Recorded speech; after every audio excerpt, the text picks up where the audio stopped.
Selalu jadi babu saat hari raya. Assalamualaikum warahmatullahi wabarakatuh. Apa kabar Bunda? Semoga Allah selalu memberikan kebahagiaan. Hai Bunda, apa kabar? Semoga kalian selalu sehat ya. Maaf ya Bun, udah berapa hari ini nggak nongol.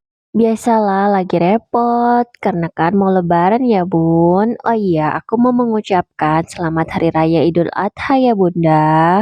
Di tempat Bunda-Bunda, motong sapi berapa nih?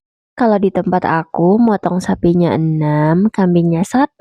Boleh dong tulis di kolom komentar, biar kita jadi sama-sama tahu ya. Hamin 1 Idul Adha. Aroma bumbu masak memenuhi rumah panggung kayu milik Pak Yahya. Nur, menantu bungsu, berkeringat di dapur sejak subuh. Ia baru saja selesai membersihkan jeroan sapi, tugas berat yang biasanya dihindari semua orang. Nur, pastikan bumbunya meresap sampai ke tulang ya. Besok tamu ayahmu itu banyak dan gak boleh mengecewakan mereka soal rasa. Seru Bu Siti dari ruang tamu, tempatnya asyik mengobrol dengan Erika. Nur menghela napas, menyeka keringat di dahinya dengan lengan bajunya. Iya Bu, jawabnya pelan. Di sudut dapur, Meli sedang asyik memoles kuku.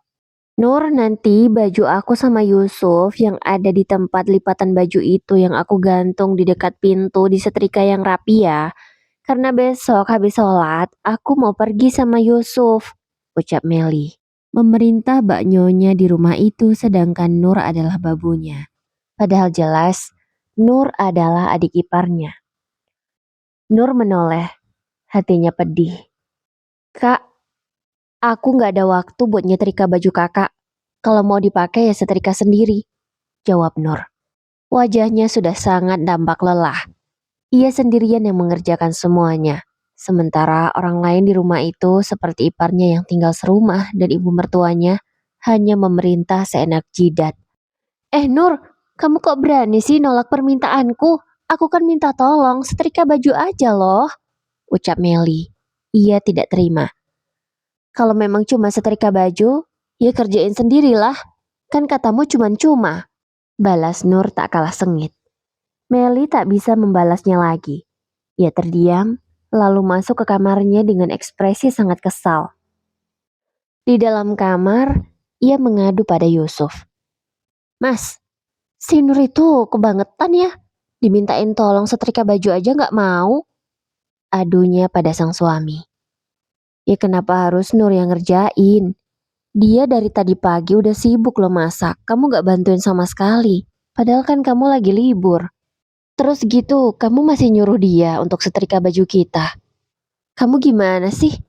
Kata Yusuf. Loh, kamu kok malah belain Nur sih? Bukan belain istri kamu? Protes Meli. Aku bukan belain Nur. Aku realistis. Kasian dia. Udah dari pagi dia berkutat di dapur. Kamu gak ngapa-ngapain. Malah baju kita juga kamu nyuruh dia. Kebangetan kamu Mel, ucap Yusuf lagi. Meli semakin kesal. Mengadu pada suaminya bukan dibela, malah ikut kena marah. Malahan suaminya membela orang lain. Hih, dasar kalian ya sama aja, umpat Meli kesal. Sementara itu, Halim, suami Nur, baru pulang dari kantor. Ia duduk di kursi kayu jati, membiarkan Nur melepaskan sepatunya. Sambil melepaskan sepatu suaminya, Nur bicara pada Halim. Mas, setelah hari raya ini kita pindah ya. Aku udah gak kuat banget. Kakakmu makin hari makin keterlaluan. Udah tahu aku seharian ini sibuk di dapur. Dia masih nyuruh aku setrika bajunya dan suaminya. Menurutmu, apa itu wajar? Aku udah gak kuat mas. Kata Nur mengadu pada Halim. Alah, itu cuma masalah sepele. Kalau kamu gak bisa ya bilang aja sama Kak Meli. Gak usah minta pindah. Kamu kan tahu, aku gak bisa jauh dari ibu. Udahlah, kata Halim. Lagi-lagi, dia menolak untuk pindah dari rumah itu sudah kesekian kalinya. Bukan pertama Nur meminta pindah. Sudah sering kali, tapi ya seperti biasa, Halim mengabaikan perasaan istrinya. Nur hanya bisa menunduk, hampir menangis, namun ia tahan sekuat tenaga. Udahlah Nur, jangan cengeng. Kamu itu menantu, sudah sepatutnya begitu kan? Lagi pula, kamu kan tidak bekerja di sini. Jadi ya wajar, nikmati sajalah kesibukan itu. Daripada kamu bengong kan gak ngapa-ngapain, kata Halim lagi sebelum berdiri, beranjak meninggalkan Nur. Malam pun tiba. Takbir bersahut-sahutan dari masjid ke masjid. Ada juga yang melaksanakan takbir keliling. Suasana di luar sangat ramai, tapi sepi di dalam hati Nur. Di rumah Pak Yahya dan Bu Siti, tidak sepi. Banyak orang, banyak tetangga dan saudara yang berkunjung. Tapi Nur, dia hanya sendirian di dapur menyiapkan hidangan. Mulai dari membuat kopi dan teh, hingga menyiapkan makanan. Ya Allah, saking capeknya aku sampai gak selera lihat makanan enak ini, ucap Nur dalam hati. Seharian berpuasa tidak lantas membuatnya lapar dan ingin memakan semua masakan yang sudah dia masak dengan susah payah. Nur, kok malah melamun sih? Cepat itu minumannya diantar. Malah diam aja di situ. Tamu bapakmu semakin banyak, teriak Bu Siti. Nur pun menghentikan lamunannya. Ia segera membawa nampan berisi minuman yang sudah ia buat. Duh, capek banget, kata Nur lagi setelah ia kembali ke dapur. Dapur menjadi tempat yang paling sering Nur kunjungi jika ada acara seperti ini. Nur, buatin aku jus dong, aku haus banget nih. Lagi-lagi Meli datang hanya untuk memerintah. Buat sendirilah kak, aku udah capek. Kakak kan dari tadi gak ngapa-ngapain, jawab Nur. Kali ini dia tidak diam. Berbulan-bulan kemarin, ia menahan diri untuk tidak melawan iparnya itu. Tapi semakin kesini, ia semakin merasa bahwa dia harus melawan. Karena jika dituruti, Meli akan semakin semena-mena. Nur, kamu kok sekarang melawan sih sama perintahku?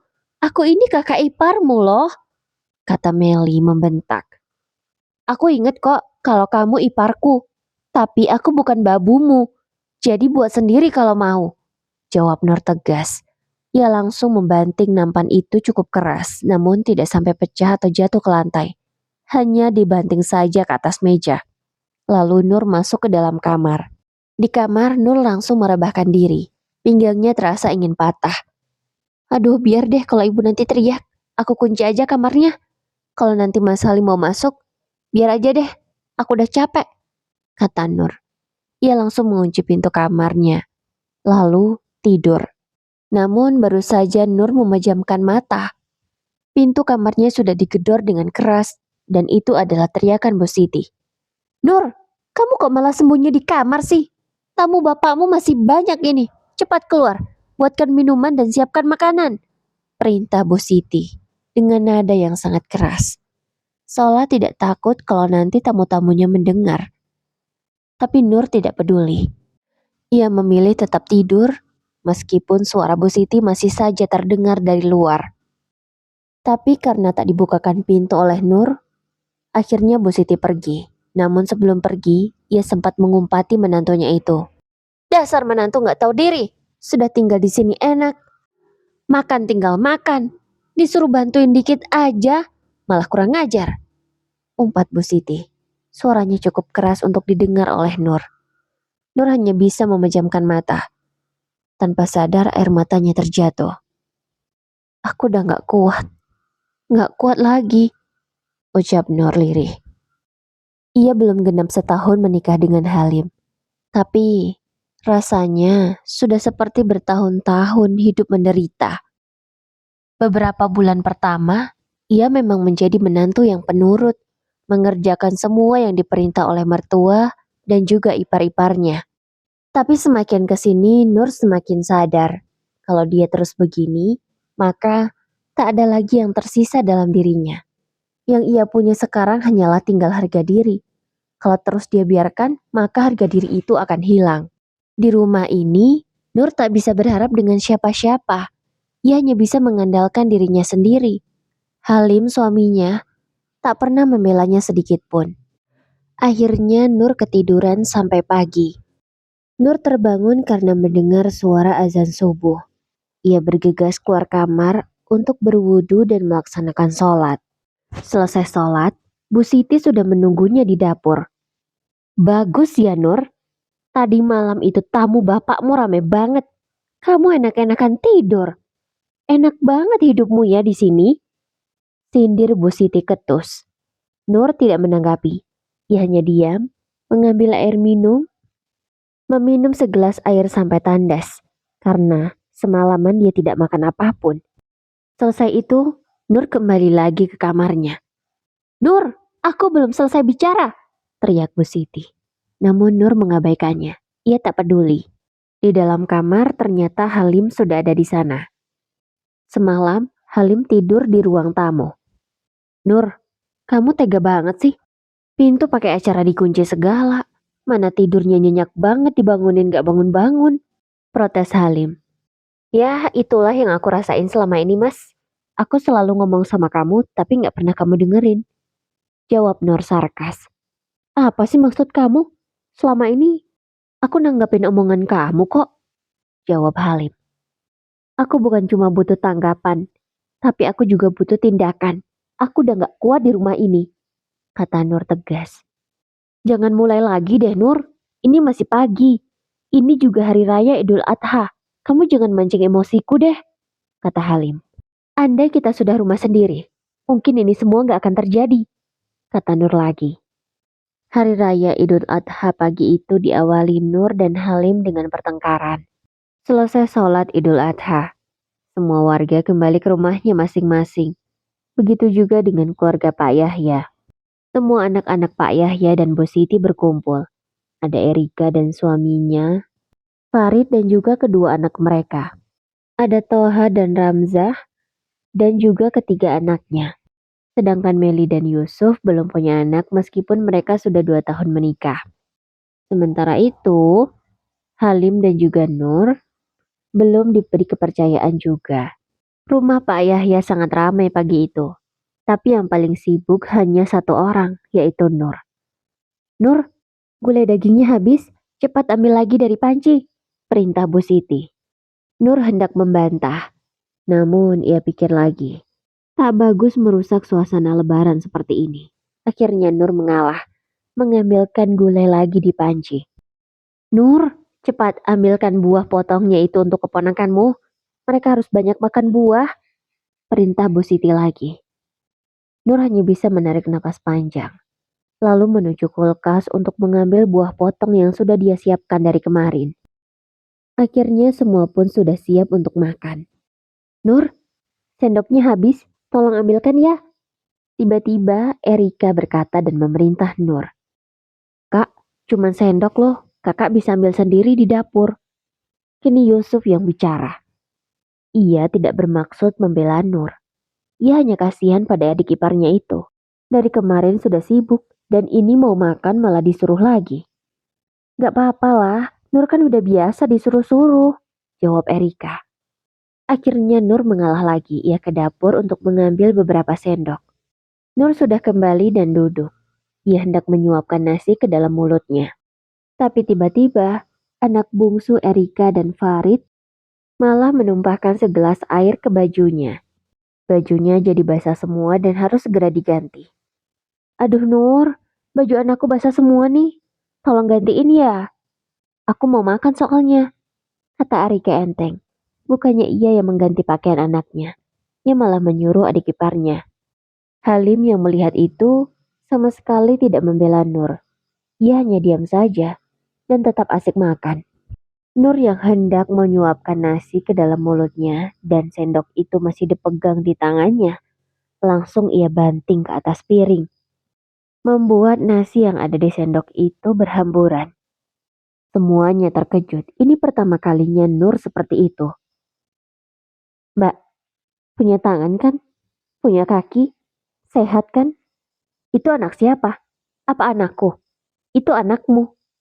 Kalau sekiranya baju anakmu basah, ya digantikanlah. Jangan nyuruh orang lain. Aku juga mau makan, kata Nur tegas.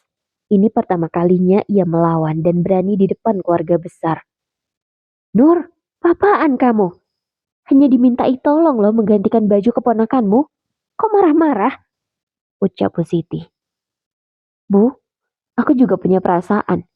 Dari kemarin aku belum sempat makan. Hari ini aku baru mau makan udah disuruh-suruh. Dari tadi aku belum istirahat loh. Anak-anaknya Kak Erika. Tapi aku yang disuruh menggantikan bajunya. Di mana sih pikiran kalian? Kata Nur menunjuk ke semuanya. Nur langsung berdiri. Nur, tunggu! Teriak Pak Yahya. Nur hanya menoleh sekilas. Mau kemana kamu? Cuma dimintain tolong seperti itu saja kamu marah. Bentak orang tua itu. Bukan masalah minta tolongnya Pak. Tapi tolong tahu situasi dong. Aku juga mau makan.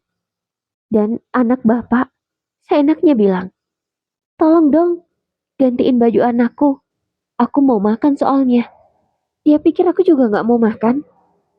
Dia tamu di sini kan? Harusnya tahu diri. Jawab Nur tegas dan sangat berani. Ia melanjutkan langkahnya untuk masuk ke dalam kamar. Ia tak punya waktu untuk menangis. Ia langsung mengambil tas lamanya, memasukkan beberapa pakaian yang masih layak ke dalam tas itu. Gak ada gunanya aku di sini. Hanya membuang-buang waktu. Udah cukup. Aku gak mau lebih lama menderita di sini, kata Nur, sambil terus memasukkan baju dan juga barang-barangnya. Tak lama kemudian Nur langsung keluar kamar. Mau kemana kamu Nur? Tanya Halim, melihat istrinya membawa sebuah tas. Aku mau pulang ke rumah orang tuaku, Mas. Aku gak sanggup ada di sini. Kalian itu gak menghargai aku. Padahal selama ini, aku berusaha melakukan yang terbaik untuk kalian. Aku membersihkan rumah ini, aku masak. Bahkan, baju Kak Meli dan juga suaminya aku yang mencucinya. Tapi apa? Apa yang aku dapat? Kalian sama sekali gak menghargai aku. Bahkan kalian gak membiarkan aku makan dengan tenang di hari raya seperti ini. Di mana hati nurani kalian? Ucap Nur dingin. Belum sempat Pak Yahya berkata untuk membantah menantunya, Nur langsung berbalik dan berjalan keluar rumah. Nur berhenti Nur! Teriak Halim. Namun Nur tak menghiraukannya. Ia terus berjalan. Langkahnya bahkan semakin cepat. Di depan, banyak orang yang sudah berlalu lalang untuk ke masjid karena sebentar lagi pemotongan hewan kurban akan segera dilaksanakan. Loh Nur, mau kemana? Kok bawa tas? Tanya tetangganya. Mau pulang bu, kangen orang tua, jawab Nur. Ia semakin mempercepat langkahnya untuk menuju pangkalan ojek, berharap hari ini masih ada tukang ojek yang mangkal di sana untuk mencari rezeki. Panjang jalan, Nur terus diperhatikan orang-orang. Halim ternyata tidak mengejarnya lagi. Mungkin malu, tapi hal itu membuat Nur merasa lega. Sesampainya di pangkalan ojek, untungnya masih ada beberapa tukang ojek yang mangkal di sana. Pak, tolong antar saya ya ke alamat ini. Nur memberikan sebuah alamat. Tukang ojek itu pun mengangguk dan mereka sudah setuju akan biayanya. Akhirnya Nur bisa terbebas dari rumah neraka itu. Ia juga menangis karena lega. Akhirnya Nur sampai di rumah orang tuanya. Astagfirullah Nur, kenapa kamu pulang seperti ini nak? Ada apa? Tanya sang ibu. Sepertinya beliau sudah feeling kalau anaknya tidak baik-baik saja. Nur langsung memeluk ibunya. Ia menangis di pelukan sang ibu. Kemudian setelah tenang menceritakan semua kejadian yang terjadi di rumah mertuanya. Mulai dari ia diperlakukan tidak adil, disuruh-suruh, dibuat layaknya seorang pembantu tanpa gaji. Selama ini meski Halim adalah seorang PNS, nafkah yang diberikan kepada Nur tidak sesuai dengan gajinya. Hanya seperempat gaji Halim yang diberikan kepada Nur. Sisanya entah kemana. Apa? Jadi selama ini kamu diperlakukan seperti itu, Nur? Tanya sang ibu. Nur hanya mengangguk pelan. Kenapa kamu tidak jujur dari lama saja kepada ibu, nak? Kenapa baru sekarang? Nur pikir, Mas Halim akan berubah, Bu. Dan mau mengikuti ajakan Nur untuk ngontrak sendiri. Tapi ternyata Mas Halim gak mau, Bu. Sekarang Nur udah capek. Nur gak mau lagi di rumah itu. Nur gak kuat, jawab Nur. Ya sudah Nur, ibu setuju kamu cerai sama Halim. Daripada kamu kenapa-napa nantinya. Kata ibunya Nur sambil memeluk putrinya lagi. Sejak hari itu, tak ada lagi Nur di rumah Pak Yahya. Berbulan-bulan terbiasa dengan kehadiran Nur yang mengerjakan semuanya. Membuat Bu Siti kelabakan setelah ditinggal Nur. Rumah berantakan.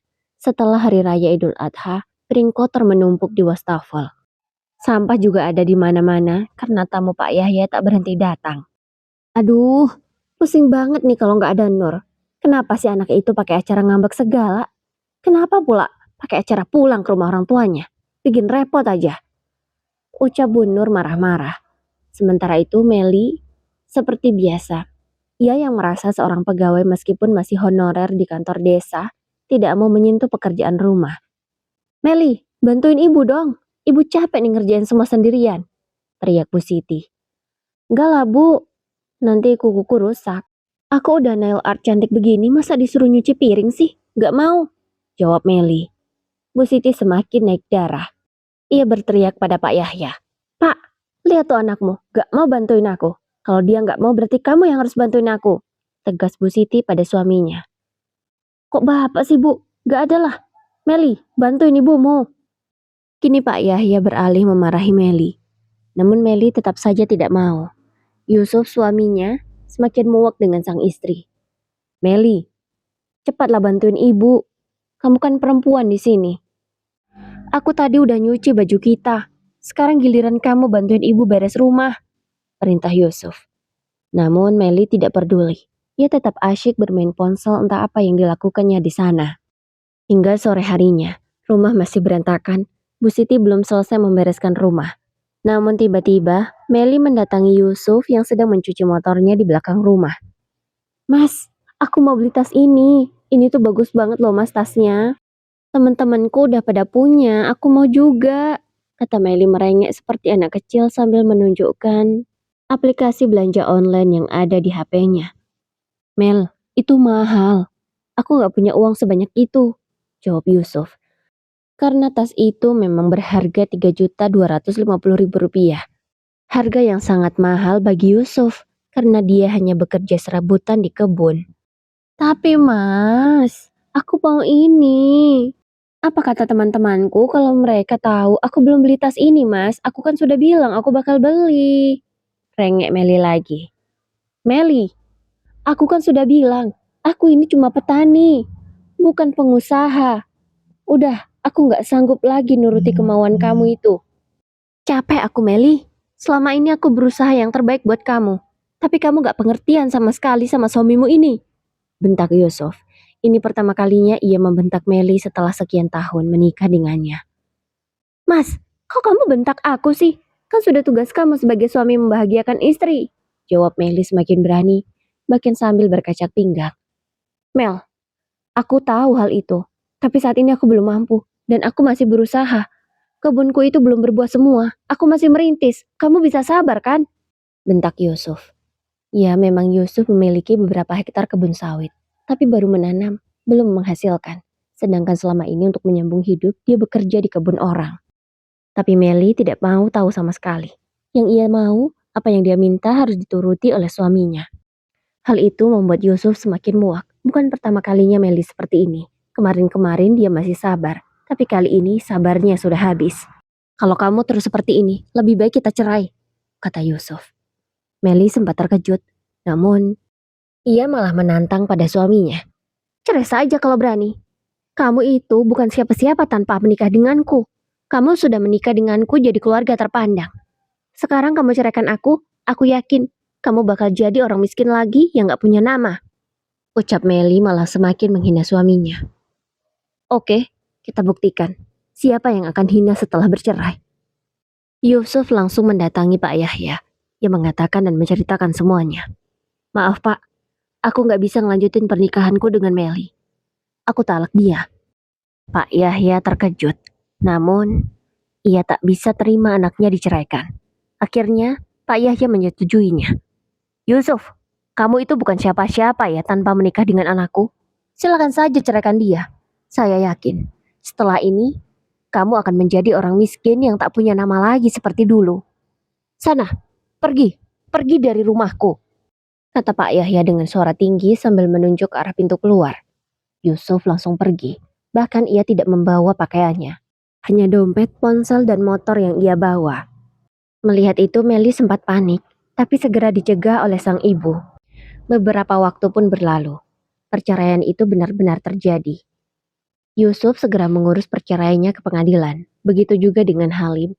Atas desakan Pak Yahya, ia mengurus perceraiannya dengan Nur. Dalam waktu yang bersamaan, kedua anak Pak Yahya menjadi duda dan janda. Kalian gak usah khawatir, kalian bisa menikah lagi. Meli, kamu tunggu 3 bulan lagi. Bapak akan carikan suami untuk kamu, kata Pak Yahya. Halim, bahkan besok pagi pun kamu sudah bisa menikah lagi, perintahnya. Ya Pak, tenang aja, aku udah punya kok, jawab Halim. Ternyata diam-diam di belakang Nur, Halim sudah menjalin hubungan dengan seorang wanita yang ada di kantornya. Tapi ia pandai menyembunyikan hal itu. Dan sebenarnya, sudah sejak lama, Halim menyukai wanita itu sebelum menikah dengan Nur. Tapi karena desakan keluarganya untuk menikahi Nur, akhirnya Halim mengubur mimpinya untuk menikahi wanita itu. Dan sekarang, Halim bisa mewujudkan impiannya untuk menikahi wanita yang dia suka. Inilah alasan kenapa ia tidak membela sang istri saat diperlakukan tidak adil oleh ibunya. Karena dia tidak mencintai Nur. Hingga suatu hari, Halim bukannya menikahi wanita itu dulu, ia malah menidurinya sebelum hari pernikahan. Dan naasnya mereka dipergoki oleh warga sekitar. Karena keduanya melakukan di rumah sang wanita. Mereka diarak keliling kampung, dipermalukan. Hingga membuat Pak Yahya sampai jatuh sakit. Peristiwa ini mencoreng nama baik Halim di kantornya. Hingga ia pun dipecat secara tidak hormat. Halim, kamu itu bodoh sekali. Kenapa jadi seperti ini? Ucap sang ibu. Tapi semuanya sudah terjadi. Halim sudah dipecat dari pekerjaannya yang PNS. Sementara Meli, ia malah menjadi wanita gatal. Setelah bercerai dari Yusuf, demi memuaskan keinginannya untuk bisa membeli barang mahal, Meli menjadi simpanan atasannya di kantor. Tapi tak butuh waktu lama. Hanya dalam beberapa minggu saja Meli sudah ketahuan. Ia dilabrak oleh istri sahnya. Difoto dan wajahnya terpampang jelas di sosial media. Keluarga Pak Yahya benar-benar hancur dipermalukan oleh anaknya sendiri. Sementara itu, Yusuf dan Nur tidak sengaja bertemu di sebuah pasar. Mereka sama-sama sedang mengantarkan ibu mereka berbelanja di pasar. Tak ada obrolan yang berarti, hanya tanya kabar saja. Hingga beberapa tahun kemudian. Sekarang Yusuf tak lagi menjadi buruh di kebun orang, karena kebunnya sendiri sudah berbuah semua. Penghasilannya cukup stabil. Ternyata dalam hati Yusuf, ia menyimpan satu nama, yaitu Nur. Tidak, dia tidak menyukai Nur saat masih menjadi adik iparnya waktu itu. Tapi ia menyukai Nur setelah mereka bertemu setelah sekian lama perceraian. Tapi Yusuf tidak tahu apakah Nur masih sendiri atau sudah menikah lagi. Akhirnya Yusuf memberanikan diri untuk mendatangi rumah orang tua Nur. Mas Yusuf, ada apa kesini mas? Apa ada urusan penting? Tanya Nur yang terkejut. Iya Nur, tapi bukan tentang masa lalu kita. Ini tentang kita, jawab Yusuf. Nur yang tak mengerti mengerutkan keningnya. Maksudnya apa ya mas? Aku gak ngerti, tanya Nur. Sebenarnya aku suka sama kamu Nur. Enggak, bukan pas kamu jadi iparku bukan. Kata Yusuf takut Nur salah paham. Tapi sejak kita ketemu lagi setelah perceraian, aku ngerasa berdebar kalau bertemu kamu. Dan sampai sekarang aku masih menunggu kamu, Nur. Apa kamu sudah menikah lagi? Tanya Yusuf langsung to the point. Nur menggeleng, karena ia memang masih sendiri sampai sekarang.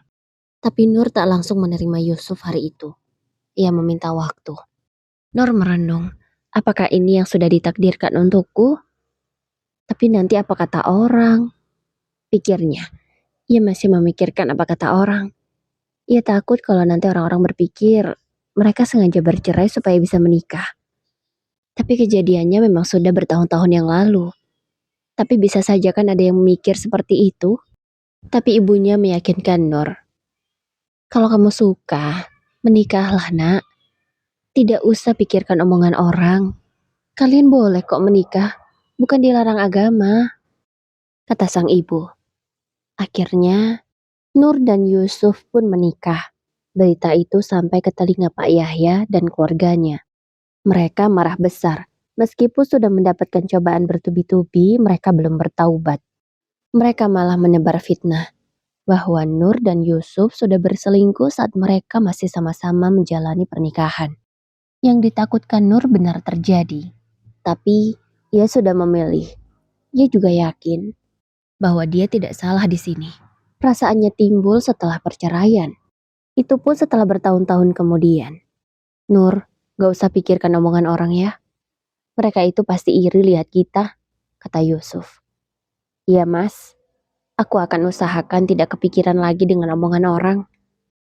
Beberapa bulan setelah pernikahan Yusuf dan Nur dinyatakan hamil. Sesuatu yang sudah lama dinantikan oleh Yusuf saat menikah dengan Meli dulu. Alhamdulillah Nur, cita-citaku untuk jadi seorang ayah terwujud, kata Yusuf sangat bahagia. Sampai detik itu pun, gosip yang disebarkan oleh keluarga Yahya masih tersebar.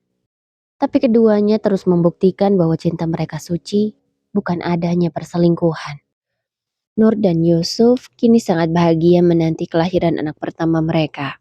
Meskipun sesekali gosip itu masih terdengar. Baiklah bunda, gimana? Ada gak yang mengalami seperti Nur? Kalau hari raya, jadi menantu yang paling sibuk. Sebenarnya gak apa-apa ya bun, kalau sibuknya itu dibantuin kan rame-rame gitu. Gak kayak Nur sih sendirian kan kasihan ya. Oke deh bunda, yang punya pengalaman sama boleh komen di kolom komentar. Dan apa yang kalian lakukan? Boleh dong kasih tahu aku. Baiklah bunda, semoga suka sama ceritanya. Wassalamualaikum warahmatullahi wabarakatuh.